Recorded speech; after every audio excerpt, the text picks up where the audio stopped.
Yeah, I'm kind of blacklisted. I haven't gotten a studio job in 15 years. Did Hollywood really erase Val Kilmer because he wouldn't pay an unspoken price for fame? Or is that just a tinfoil hat fantasy the internet likes to binge? Picture the mid-90s. Val's face is on every magazine rack. Batman toys with his likeness fill entire aisles at Toys R Us. Casting directors are begging his agent for 10-minute Zoom calls back when Zoom wasn't even a thing.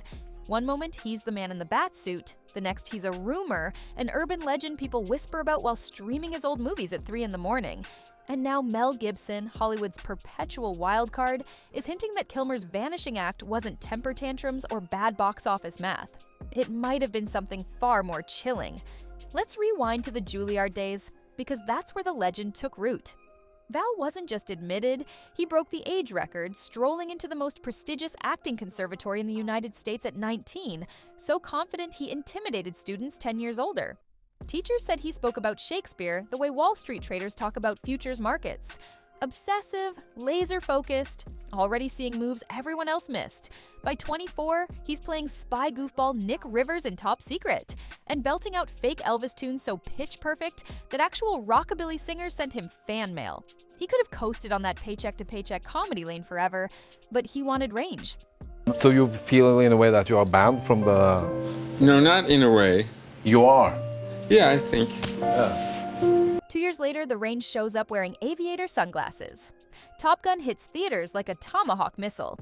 Cruise is the poster boy, but Val's Iceman, that precise, cocky jaw clench, spawns imitation haircuts at barbershops from San Diego to Seoul. Producers start calling him the American Daniel Day-Lewis because he disappears inside every character. But he isn't satisfied. He starts living like Jim Morrison for Oliver Stone's The Doors. He moves into a Laurel Canyon bungalow, fills it with incense and notebooks, fasts, chain smokes, and sings until his voice turns sandpaper rough. Rock legends watch dailies and swear the Lizard King is haunting the editing bay. This chameleon reputation intensifies with Tombstone. His Doc Holliday is part angel of death, part Southern poet, part stand-up comic riffing on mortality. He's battling tuberculosis on screen, chugging laudanum in character between takes off-screen to keep that stagger believable.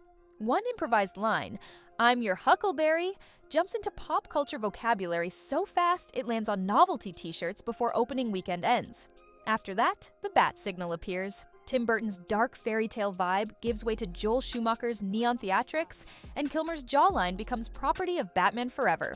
The film crosses $300 million globally.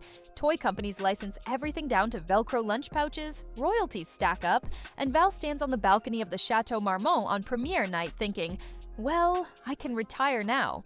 Except retiring isn't in his blood. He wants to dig deeper, direct, produce, maybe write a transcendent small-budget character piece that changes cinema. And that's exactly where the trouble begins. Warner Brothers greenlights Batman and Robin, but starts nickel and diming creative control. Val asks for script tweaks. He questions why a line that objectifies Nicole Kidman's character in the last movie got laughs. Shouldn't Batman be smarter than that?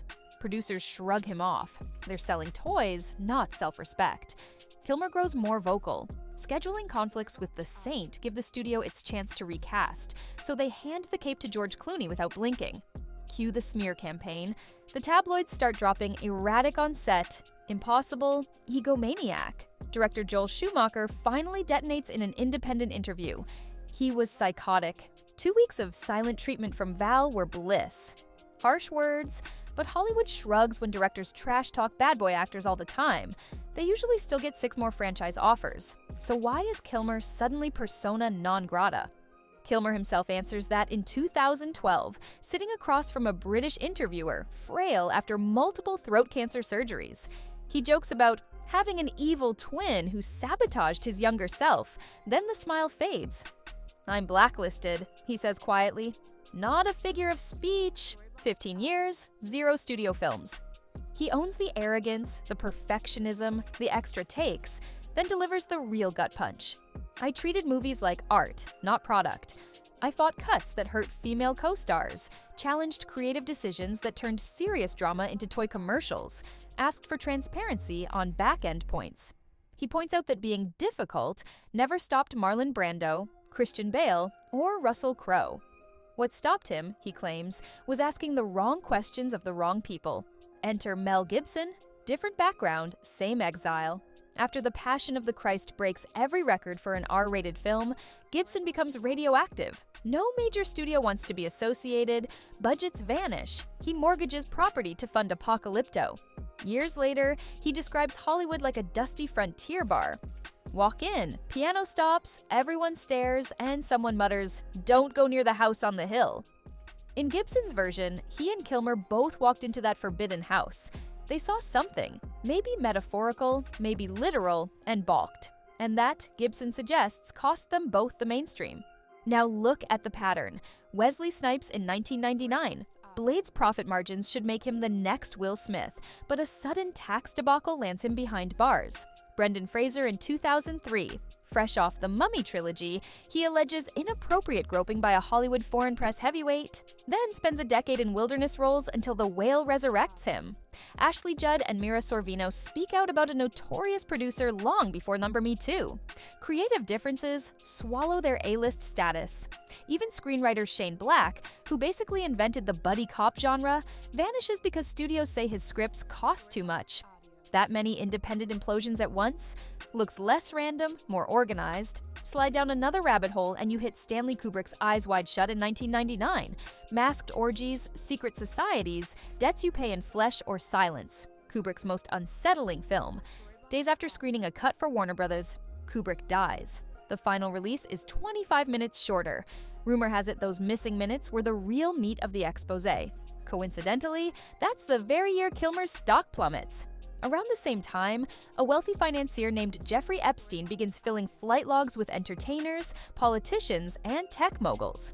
Internet sleuths notice Kilmer's name missing from every manifest and wonder if saying no thanks to those flights wrote his career obituary. Gibson never says this outright, but in a 2020 podcast he slips. Val asked why some parties required cell phones left at the door, and the guests showed up wearing masks, and they told him, "Don't worry about it." Val worried. Kilmer, anticipating blowback, documents everything. From childhood Super 8 reels to behind-the-scenes featurettes, he archives his life obsessively. Friends tease him. Val saves some battery for the actual movie. But he keeps rolling. Decades of footage become the 2021 documentary Val, a mosaic of heartbreak and triumph that doubles as legal insurance. I was here, I witnessed this, here's the tape. Fast forward to 2018, Sound of Freedom, a thriller about rescuing trafficked kids, wraps production. Studio, 20th Century Fox. Disney buys Fox in 2019, inherits the film, then quietly locks it in a vault. No test screenings, no press kits, just digital purgatory. Fans of the real-life hero Tim Ballard petitioned Disney for a release date, corporate silence. 5 years later, little-known Angel Studios picks up distribution. On a $14 million budget, the film grosses nearly $100 million, assisted by pay-it-forward ticket donations. Mainstream outlets roll their eyes, labeling it conspiracy bait. Gibson, unfazed, funds social media ads and urges viewers to stay for the end credits. Insiders whisper this is exactly the kind of topic Kilmer tried to raise in late-night hotel bar conversations, a topic that stops a career faster than box office poison. While all that drama unfolds, Kilmer resurfaces in Top Gun: Maverick, the closest thing Hollywood has to a resurrection ritual. He can barely speak, so the studio rebuilds his voice with AI stitched from archival recordings. 6 lines, maybe 7, but audiences cry like they've seen a ghost hugging Tom Cruise in real time. Behind the scenes, each shot is a marathon, feeding tubes, humidifiers, medical staff waiting off camera. He nails the scene, waves to the crew, then returns to a quiet desert ranch to paint sunsets and send sporadic FaceTime heart emojis to his children. And there, the trail seems to end. An actor who could have minted endless franchise cash, choosing silence over compromise. No more red carpets, no more Comic-Con panels. His tapes remain in a climate-controlled bunker, Gibson keeps dropping breadcrumb interviews, and major studios politely change the subject if a young producer even mutters, "Kilmer." So, was it really arrogance? Or was it refusal? Maybe refusing certain after-parties, refusing to turn art into plastic, refusing to ignore budgets that didn't add up, refusing to laugh off rumors about child exploitation. Kilmer once told a journalist, "The only power you truly have in Hollywood is the power to say no." It was a noble philosophy, until no turned into a career death sentence. That leaves the final question hanging in the drafty rafters of every soundstage. If staying in the spotlight required you to close your eyes to exploitation, pocket hush money points, and smile for photos at masked-themed galas, would you pay the toll? Or would you, like Val Kilmer, step off the golden path, vanish into sun-bleached desert mornings, and protect the one thing bigger than any franchise? Your soul. If you're still here pondering, you already know what choice Kilmer made. The bigger mystery is how many others quietly made the same.